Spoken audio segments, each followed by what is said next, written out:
Hello, everybody. This time here on Guildmaster Gaming, I've got Aaron Kempkes.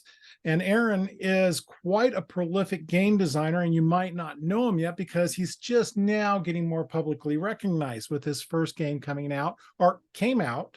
And then, but you've been involved in a lot of different competitions and actually been around the community for quite some time. Yeah, I'm right with that, right? Okay. So Yes, you I are. was looking at your Board Game Geek bio, and it shows that the first time that you, I guess you might say, didn't final, but you came as a runner-up when board game design was in 2019. Is that when you Yes, started designing that games? was the first contest I entered, actually. Ah, okay. Yeah. So I just I had a game that I thought was really good, and I wanted to see what happened, and I put it into the contest. I wasn't really expecting much because I was very new at it. I didn't really know like kind of what I was doing. But along the way, I had some help from some people. They told me like, do this, kind of do it this way. And I entered the contest, made the finals. And I'm like, oh my gosh, I made the finals. And then I got second to the Night Cage.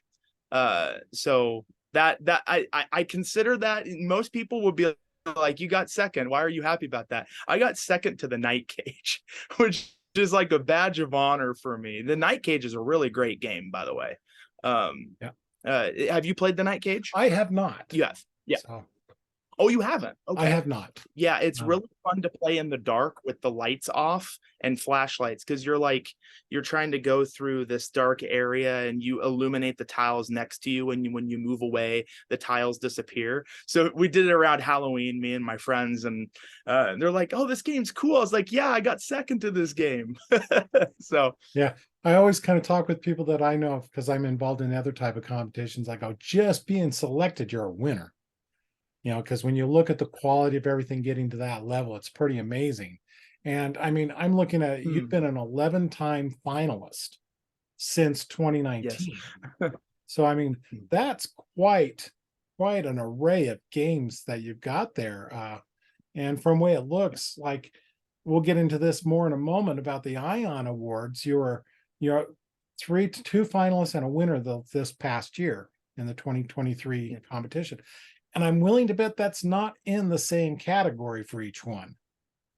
Is that right? Were those in It categories? actually it, those were all in the light category. It Okay. was my three games, and then a game called Stoked by a guy named Jabin Dixon from Australia. And him and I were talking on Facebook. I sent him a message. I was like, "Oh, congratulations!" And he's like three finalists. I was like, "Yeah." I was like, "It's gonna be a good competition, or whatever." And people were making jokes. They're like, leave room for someone else or whatever. But honestly, what happened with that, I did not know that I was a finalist at all. I'd been entering that contest for 3 years. So it was kind of one of those things where it was kind of honestly my last year entering the contest because I just felt like I didn't have what it took to get there. And I had somebody message me on Twitter, a guy named Matt, and he's like, "Congratulations on your finalists." And I was like, "Huh? Say again?" He's like, "Yeah." He's like, "You don't know?" I was like, "You're no." He's like, "I'm breaking the news to you." I was like, "Yeah."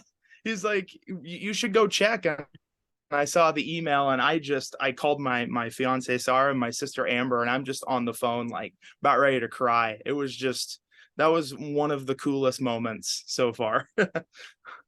What a way to find out by Yep. someone else saying, "Hey, way to go." So Yeah. that was your fourth year submitting to the Ion Awards and getting ready to cut it off. Third year, actually. Our third year and getting ready Third to year, cut yeah. off. Yeah. So what would you say in entering contests is probably for you one of the hardest things to do? So I would say it's kind of a mix of two things. So first and foremost, figuring out what games you want to enter, because I tend to like to design a lot of games. So it's kind of like picking between children. It's like, this one's really good, but it may not have the staying power. This one is tested, but I don't really like how I'm presenting it cell sheet wise or video wise. So that's the first part. And then the second part is the weight. Oh my God, the weight. The weight is terrible. Because I don't know about you, man, but I overthink everything. So I'm just like, I'm sitting there and I'm looking at my rule book or my sell sheet and I'm like, oh, I should have fixed that, and I should have done this, and I should have done that. So yeah, those are the two hardest parts, I think, is finding the games and then the weight, and being a perfectionist like I am sometimes, and like worrying about what I did wrong. So I do. I can relate to part of that because I'm also a writer and I do a lot of short stories. So when I submit out, same thing, you're waiting to hear. So you said it's mhm. really hard to choose because you create so many games. Just out of curiosity, over the years since you've been doing this, how many games would you say you have designed? So I had it written down somewhere, and I think I was almost to 30. But about half of those I didn't do anything with. I just kind of pushed them off to the side, because most game and most game designers are going to sympathize with this. You start to do a design and you're like, oh my gosh, this is the best thing in the world. And then you take it to a couple play test meetings and you do a couple things with it, and then you realize, this isn't that great, and you push it off to the side. So right now I'm working on 17 games. You find it hard. How do you keep those from kind of overlapping so you know what you're doing with which? So it's kind of funny, like I'll focus on a certain set of them, and then I'll make notes, on multiple Word documents. I have, folders on my computer of all the different iterations of rules and sell sheets, and different types of styles for the cards and stuff that I have for the design. And then I'll go back to it periodically. Like maybe I'm in the grocery store or something, waiting in line, and I'm like, be kind of cool to add this to that game. So then I go back to it and I tried a little bit, and I have a really, here's the thing. I just want to say, first and foremost, like I have a really great group of people in Lincoln at our playtest meetings at Mana Games every other Thursday, that they just help me see a different perspective on my games that I would never have known originally. It's really cool. I can take a game to them, and I got one that's really good with like the mathematics side of it, one that's really good with theme and like tying things together, and we all like kind of mind meld for a little bit, and it's really cool actually. So I want to give a shout out to my local playtesters, because without them, like I wouldn't be able to be doing what I'm doing right now. Yeah, I think playtesting is a big part. I know around here there's a big group, and most of them also have your own personal group. Uh, Yes. so I bet you Mhm. have your own personal group. It's like friends going, okay, you know, they're the ones that usually have to like, oh, can't we play something different?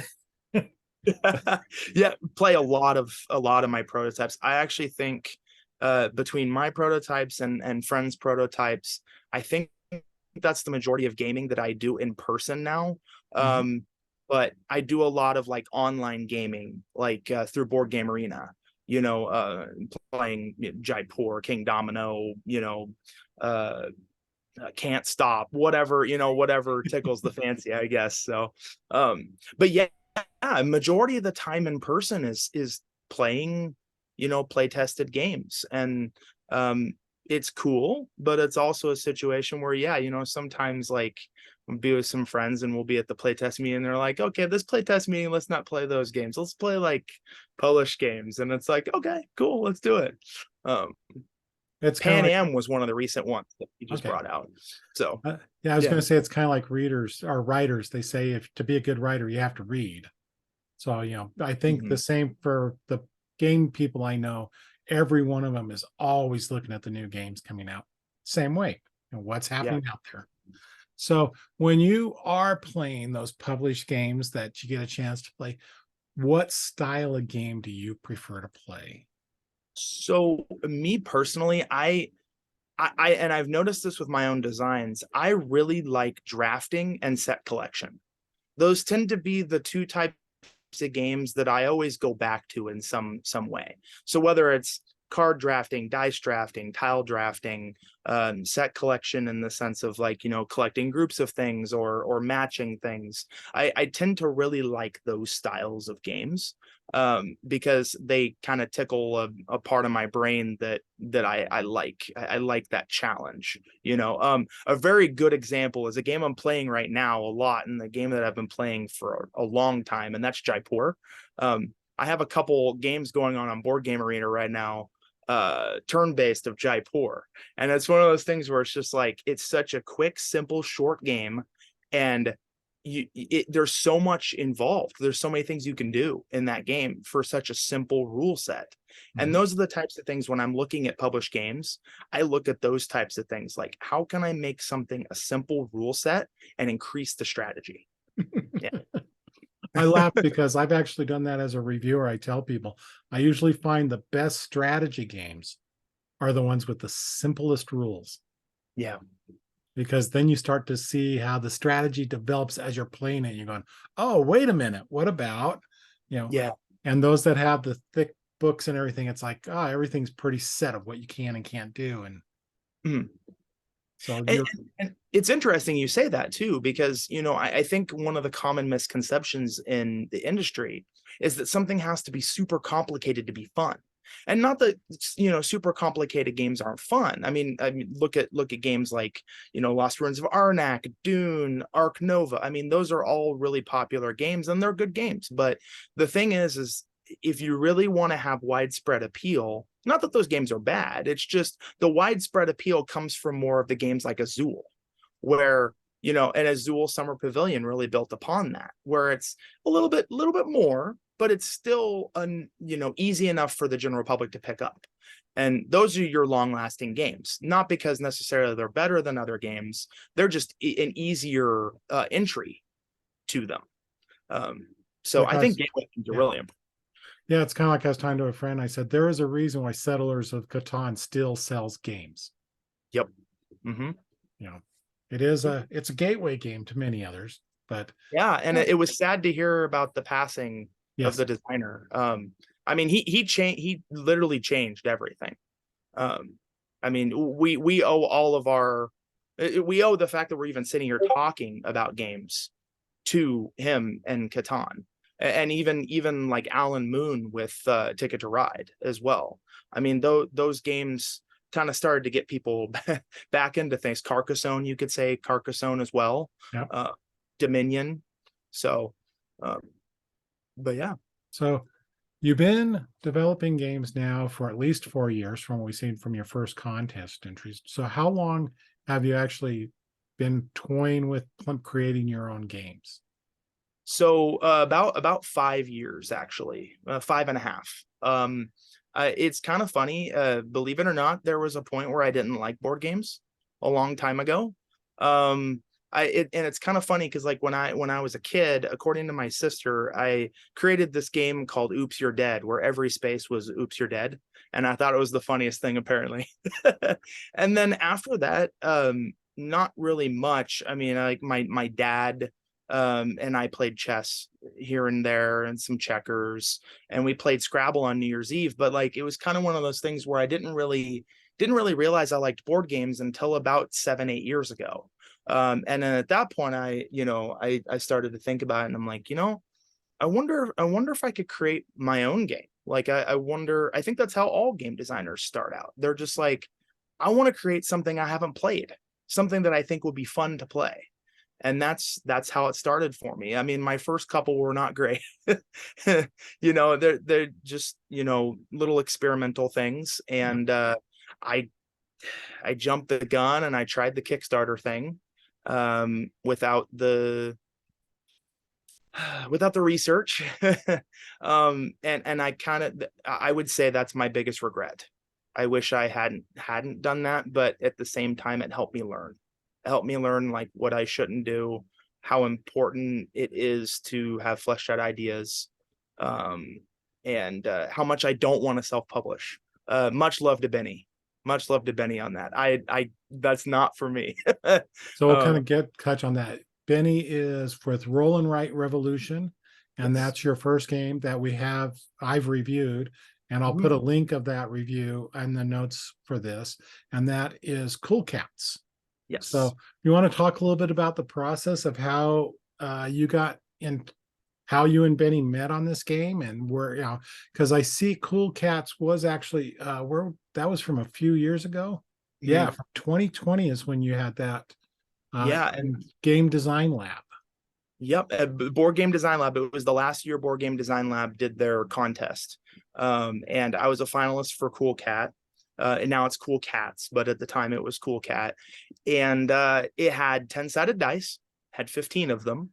It was a roll and write. It truly was a roll and write game, and I had gotten some feedback in there. You know, you're kind of stuck between two different groups of people, you know, the whole marketing spiel, which I understand. If you're a publisher, you want to make sure you market to the right places, but they were more focused on the fact of like, you need to pick a lane, basically. And so I pushed that game off to the side for a while because I was like, I really don't know what I want to do with this. And I was scrolling through Twitter one day and I saw Cardboard Edison had shared Benny posting about Roll and Write Revolution. And I was like, you know, I have a couple. I have a flip and write, and I have a roll and write game. So I'm just gonna send them off to Benny. Well, something happened with my email. I don't know what happened, and I didn't respond to him for like a week because he had gotten back to me and was like, "Oh yeah, yeah, I'd love to see your games." And so I sent him Cool Cats, and one of the first suggestions he gave to me was get rid of the dice. And I was like, huh? Like, you know, he's rolling right revolution. Here I am thinking that, you know, he wanted dice games. And he's like, no, he's like, get rid of the dice, have a deck of cards. You know, it's a lot more predictable. It gives you the ability to do strategy and stuff. And I was like, that's a really good idea. So we talked about that. We, you know, we conversed about that. And I poor guy, I had him do like probably 60 iterations of everything. And he'll tell you to this day that he's happy about doing it, but I think a couple times I caught him off guard. He probably didn't want to do a 70th iteration. But oh, you know, all joking aside, it was a pleasure. It was a pleasure doing that with him. And it's cool that I had the chance to work with him on that, and that he really helped a game that I didn't really see much, you know, in the distance for, and he just illuminated the way and made it into what I think is a really engaging like solo campaign, as well as a cooperative, or as well as a competitive game, which is not what I was looking for initially. I usually go competitive all the way. So he helped out a bunch with that. So, you know, lots of props to him for, you know, doing what he does. And like I said, he does the self-publishing thing and runs the Kickstarters, and he's a machine. So, yep. Yeah, publishers are their own individuals. Yes. Yes, they are. Yes, they are. So I'm sure you've got a bunch of games that are in the works that we can't talk about because I know how that works. You know, if it's going out to contests, if they're blinded, they don't want to know, or if Yeah. you've got things working with, you know, don't want to talk about anything until it's finalized. I understand that. But in general, what you kind of said, what you type to play, and it kind of tends to be the type of game you like to develop is Yeah. these competitive. So can you give us a more of a description of some of the types of games that you really like to create? So I've noticed, and a lot of my friends in the playtest group, and a lot of people that know me, I'll be like, oh, I have a new game, and they're like, does it have a grid in it? And I'll be like, yeah, it might have a grid in it. And so I've realized that I like the aspect of a grid and placement in a grid. One of my finalists for the Ion Award is called Stacking Frogs, and you're playing frogs out onto a stage, a 3x3 stage.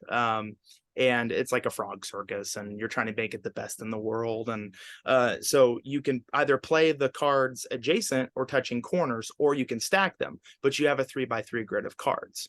Crystalia, my other finalist, had a grid as well, where you're placing like domino style cards with like two different crystals on them, and you're trying to match them and make rows to get a bunch of crystals.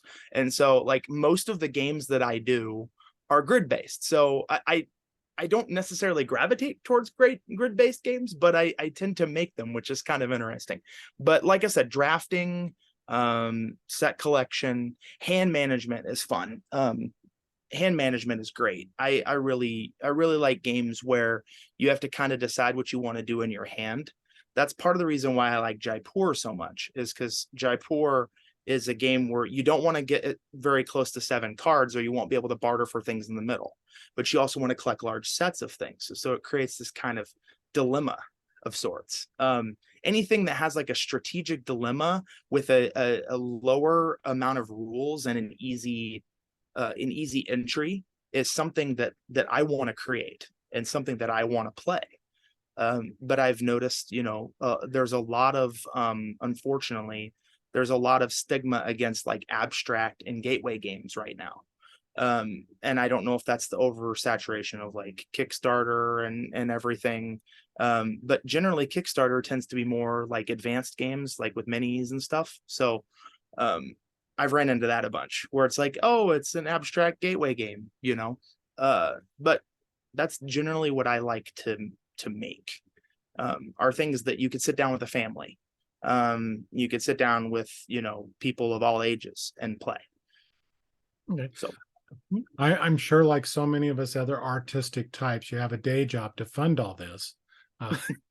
yes. But is it the goal do you want to keep this as a hobby, or would you like to make this a career move?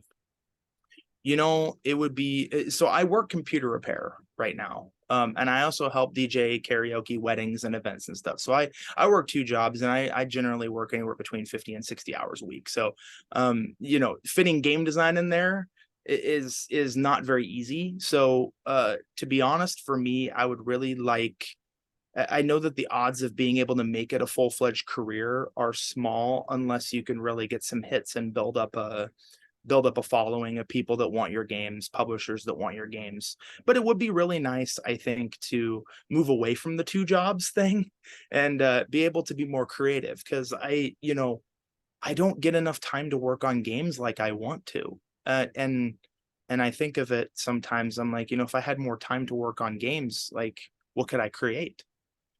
I don't know, because I can't.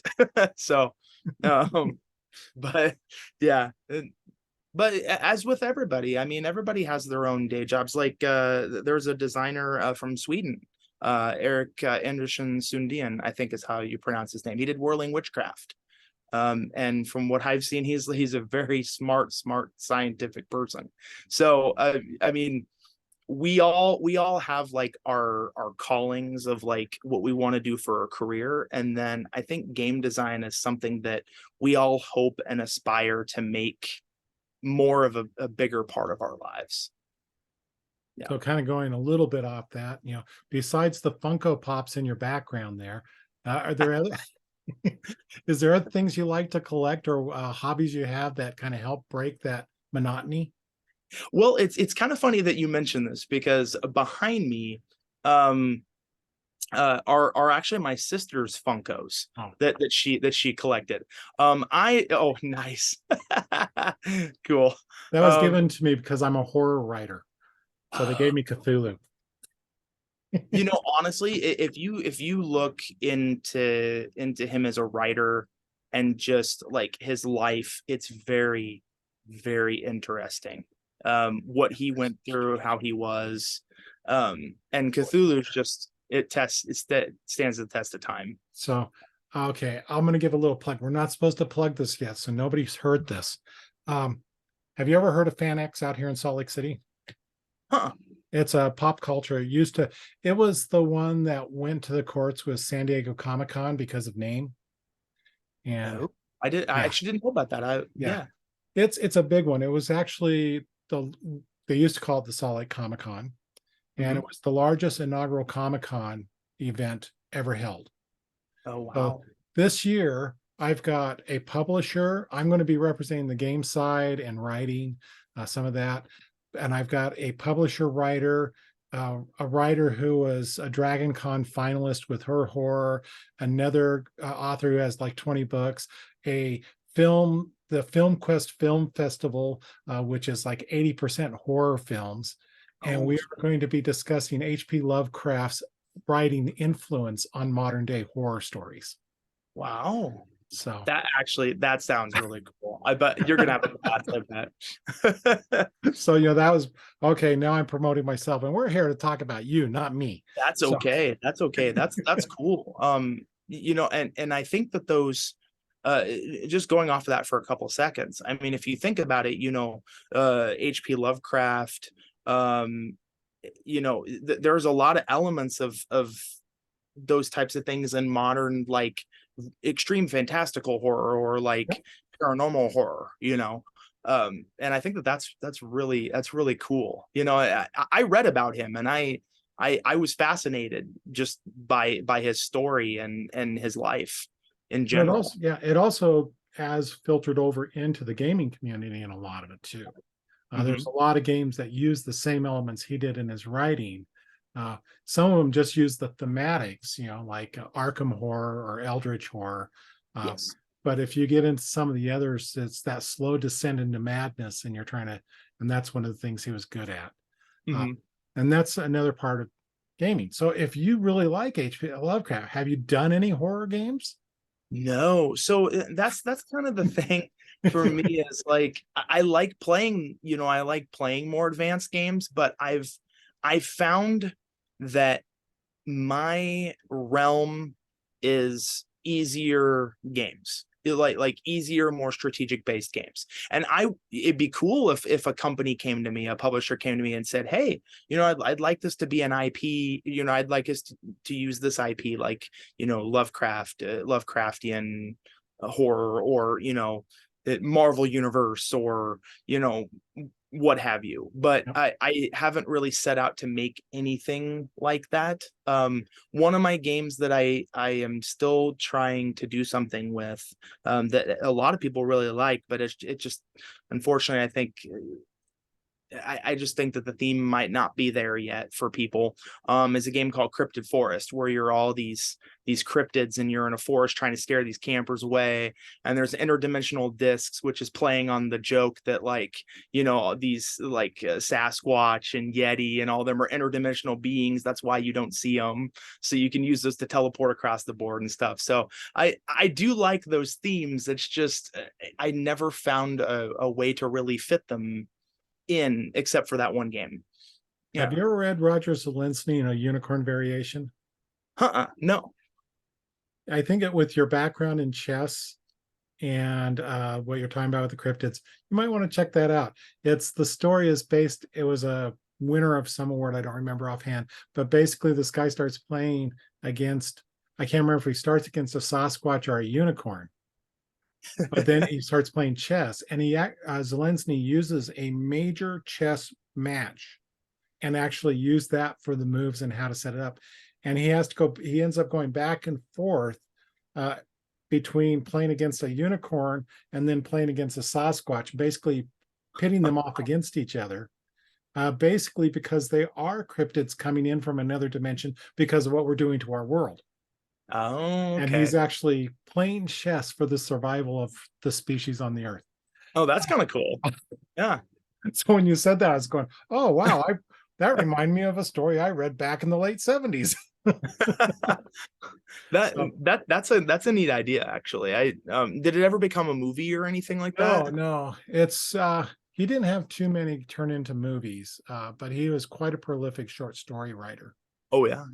Yeah, the only Um, ones other than the Amber Chronicles or Chronicles of Amber was his kind of go that. oh, okay. Okay. Yeah.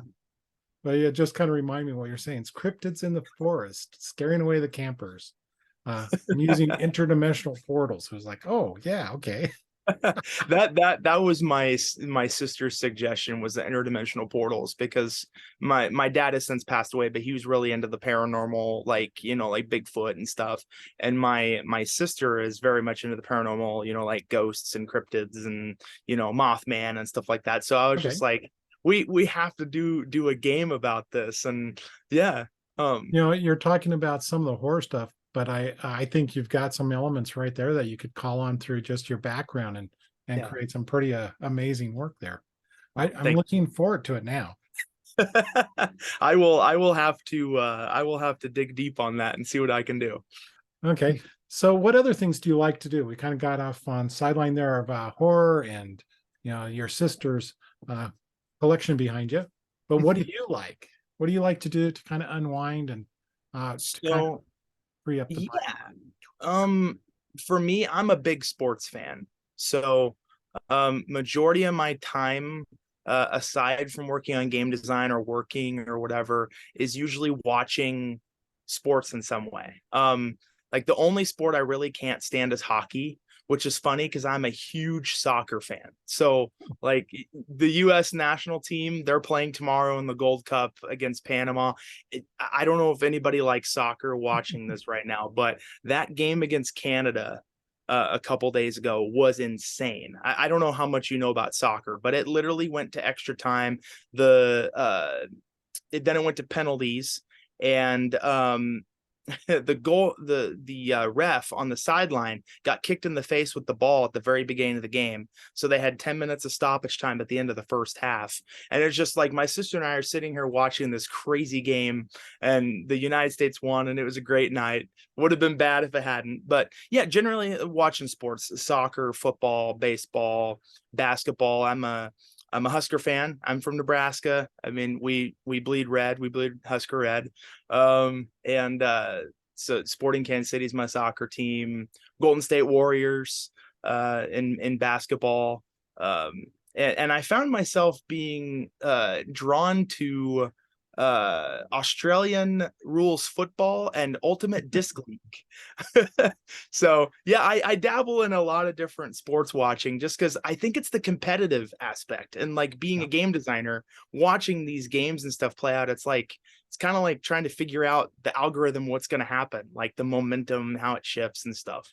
So Yeah. do you use that in your game design, seeing how the sports play out?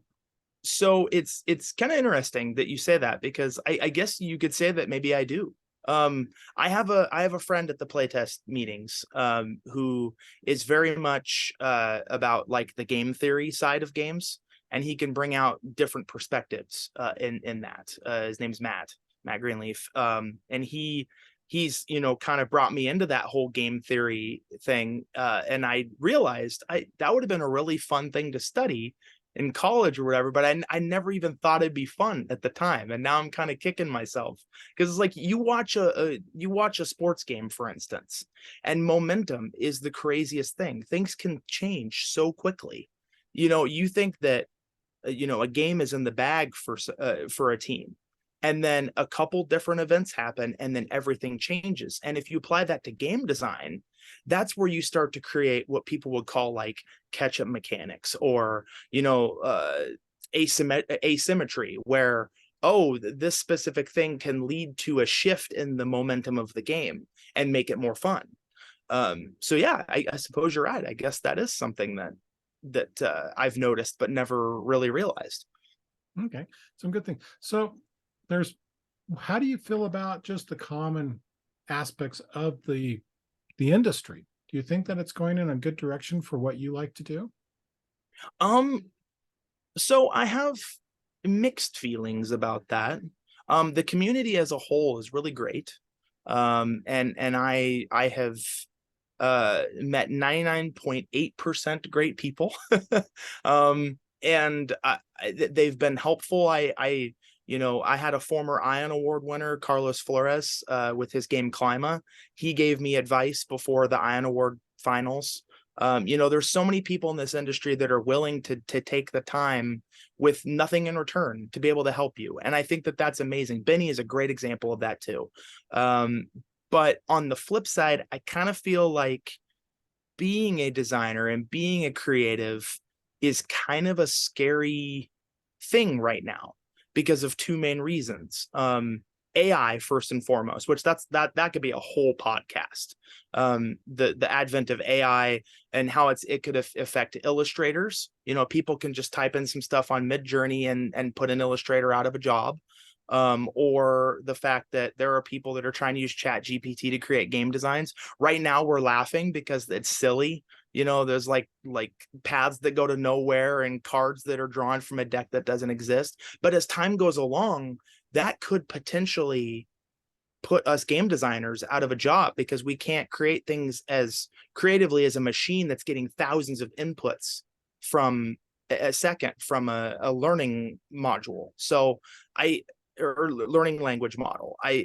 So that kind of scares me about how the industry might be going to be more cheap, I guess. I don't know what the adaptation of that would be in the long run, how publishers would feel or how people would feel in general. I would hope that we'd still want to stick with human oriented content. But I just don't know. I mean, that's something, I'll be honest, that's something that worries me about what could potentially happen. Yep.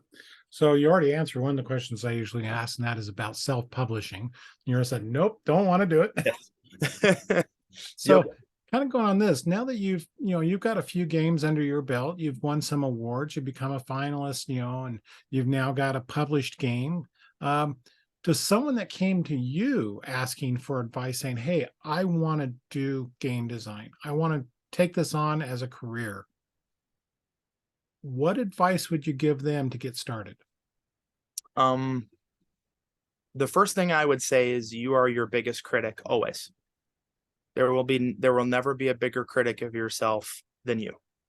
And sometimes you have to navigate your inner criticism to be able to get where you want to be. I wish somebody had told me in the beginning that it was an extremely uphill battle, and that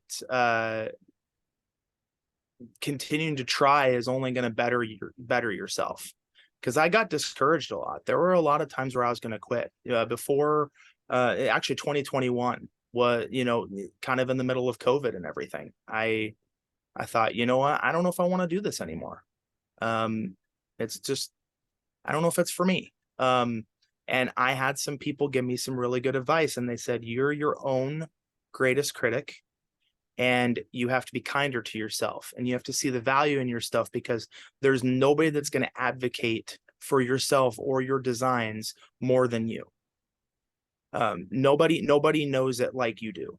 So kind of tying that all together, I would tell somebody starting out, just create that game. You've been thinking about doing that game, do it. Just do it. If it crashes and burns, the first game that I created, like, people hated it. Like, they straight up hated it. And if I had just quit, then I wouldn't be where I'm at right now. So even if the first playtest goes badly, or, people aren't necessarily receptive to what you're doing, like, don't give up, because giving up is just giving into that inner critic within you. And that's what I would tell people. You just keep trying. Like the Iron Award for me is a perfect example. I told myself, this is the last year I'm entering this. I'm not going to be able to do this, but I'm just going to try anyway. And I got rewarded for the hard work I put into it in a way that I never expected. And sometimes the surprises are better. Surprises are the best part of it. Not knowing what's going to happen, not knowing what's going to come of a design, bringing it to a playtest meeting and thinking that it's trash, and having people be like, that's one of the best things you've ever brought. Sometimes you just don't know. You don't know what's going to be popular and what's not. Okay. So I guess that first game you're talking about that people just hate was not Oops, You Died. No, that was back when I was like, I think probably 6 or 7. I'll have to ask my sister. She told me. Yeah. No, it's this game called Neapolitano's Pizza. And you were like in a pizzeria, and you were filling out these order tickets, and it had great elements to it. But the problem was it didn't really have like an X factor to it. It didn't really have like something that was different from what's already existing. And majority of the criticisms I got were like, hold your horses, don't go very far with this right now, like reevaluate, see what you can do to change it. And I was so gung-ho in the beginning because I was so excited. I was like, I've created something, I want the world to see it. And that was a hard lesson. It was an embarrassing lesson, to see that Kickstarter fail, and then to go back and look at it now and be like, man, that's where I started. That wasn't very good. I think Um, everybody that's used Kickstarter has one major failure. yes.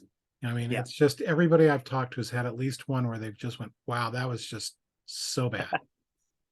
Marketing is a major thing. You kind of touched on that a little bit in the way you're talking about with your advice about marketing, about you're your best advocate. And that's kind Yes. of like what we're doing right now. Even though you're saying, oh, I don't want to do self-publishing, even if you get published by someone else, part of it is going out there and promoting your work, saying, yep, here, go take a look at it. Yeah. Because nobody else knows it as well. So I think And I that think is that's some fun. really good Yeah. advice. I really like that. So I thank you for that. Now, since we're kind of getting to the point of kind of wrapping up, we've gone over 30 minutes here. Yeah. I mean, is there something else you would like to touch on? Something that might be coming up in the future you can talk about, or places where people might be able to find you? Well, are you gonna have like a link off to the side Yeah, of places? yeah. I mean, if you want to post my Twitter link, that I sent you, yeah, twitter.com/ Aaron Kempkes. And I try to have a good presence on there. Follow me, I'll follow you back. I just started to get into threads a couple days ago because I know that there's a lot of people really interested in threads, so I had to try that. Just started to get on Instagram, because my sister and my fiance love sending me videos of cute animals and stuff, and I can't watch them without Instagram. So yeah, I think that right now, I'll be completely honest with you. Right now, I'm at a potential turning point, but I don't know. I really want to get out there and network. If you're a publisher, I'm going to Gen Con this year. I'm helping the Indie Game Alliance with their booth. Even if you're not interested in me or my game designs, I'd love to say hi to you. Because I think networking is important, and I'm in the middle of Nebraska. We're not near any major conventions, so the fact that I get to go to Gen Con this year is really cool. It's like Cinderella going to the ball, because I just don't don't So get to. I take it you have never been to Gen Con before. I actually have, and Okay. that's kind of, if you got a couple minutes, I'll tell you. It's a funny Okay. story. Go for it. So I mean, we uh, got as much time as you want to give.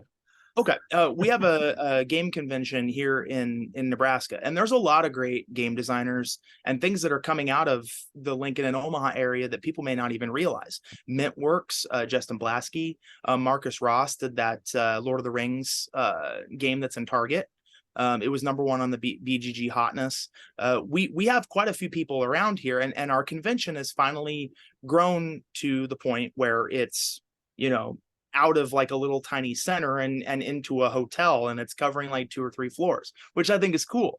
But back when it was in the center, they had a contest where you could qualify for coup at nationals at Gen Con. So I was showing my game at the time, and I asked my sister and my fiance, I was like, do you guys mind showing my game for a second? I'm gonna enter the coup tournament and see what happens. I ended up winning the coup tournament and got a free trip to Gen Con. So that was sensory overload, man. I was It is. so, yeah, so many emotions. That was 4 years ago, and I've told myself this year I'm gonna do it differently. I'm going to not try to take in everything. I'm going to try to take it in little tiny pieces. But yes, I have been to Gen Con before, and I realize how large it is, and that's 3 weeks away now, and I'm already starting to kind of, get nervous about what I can and can't do. But I would love to say hi to people. There's a lot of people I've been networking with on Facebook and Twitter since 2019. And would love to meet up with them at the convention and say hi. I love playing games. So yeah, that's one of the major things I'm looking forward to right now, is going to Gen Con. Yeah, I went last year. I won't be there this year, but I know a number of people that are going to be going. So I have fun. And I agree with you. It is just amazing, when you're walking through. Yeah. And one of the things I had a kind of a struggle with, the people I went with, I'm a big, as you can tell, role playing games also. Yeah. Um, Yeah. and so the people I went with, that's all they wanted to do. They wanted to do 5th edition role playing games. And I was like, there's so much more. Yes. It's like, Yes. Of course. but it's all good. So I think you'll have fun. I'm sure you're going to probably hit the prototype area. Well, yeah, I would like to. This year, since I'm helping Indie Game Alliance, I'm not going to be able to do much of my own like singular stuff, but I'm going to take my free time in the middle and try to network. I have a meeting or two Good. that I can look forward to. So that's another thing. Advice to new game designers, to people looking to do things. Persistence is very important. Not annoying persistence, just persistence. One of the publishers I'm meeting with at Gen Con this year rejected 8 of my ideas. And the idea that I'm seeing them about is one that was rejected initially. But they said, hey, if you're going to Gen Con, we are interested in it enough that if you're going to Gen Con, we'd like to see it. I'm going to have my colleague have a second opinion on it. So I basically, by keeping up that contact with the publisher, I was able to get a meeting for something that I, might have not been able to. So Yeah, that's great. yeah, I was pretty Well, happy. good things come from that. Yes. Okay. So we know we can find you on Twitter. We'll be on some other social platforms that people can probably, whatever they're getting into. Facebook is my name also, facebook.com/Aaron Kempkes. I generally I'd like to know the people before I add them, but it's kind of weird in today's day and age, with COVID happening and then all the networking in the board game industry. There's so many people I have on my friends list that I've never met in person. Yeah. But we have a good like friendship online.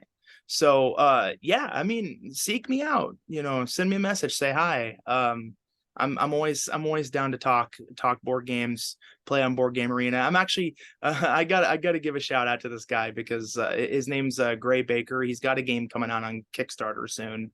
I don't know when exactly. It's called Potions of Azurland, and I'm playing him in Jaipur and Seven Wonders Architects right now. And I'm usually really good at Jaipur, but this guy kicks my butt every time.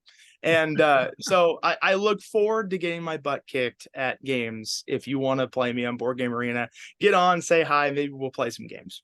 All right. That's great.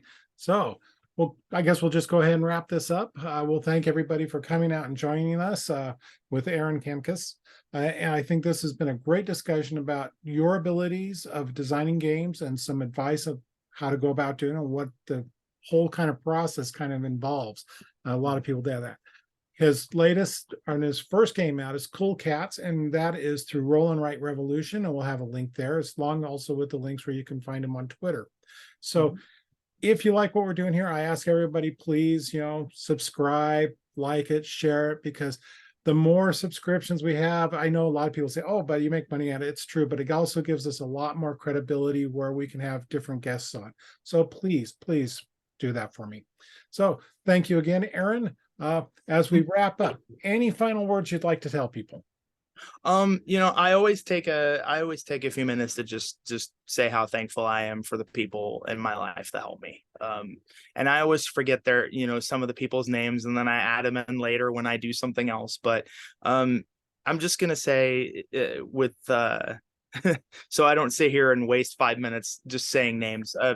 There's so many people, local play testers, my fiance, my sister, my friends, my friend Justin, everybody that has helped me, and who you are.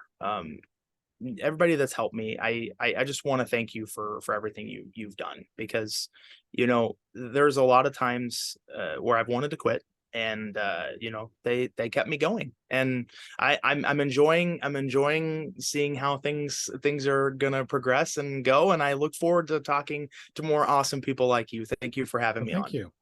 All right. Thank you very much, and we will talk to everybody again later.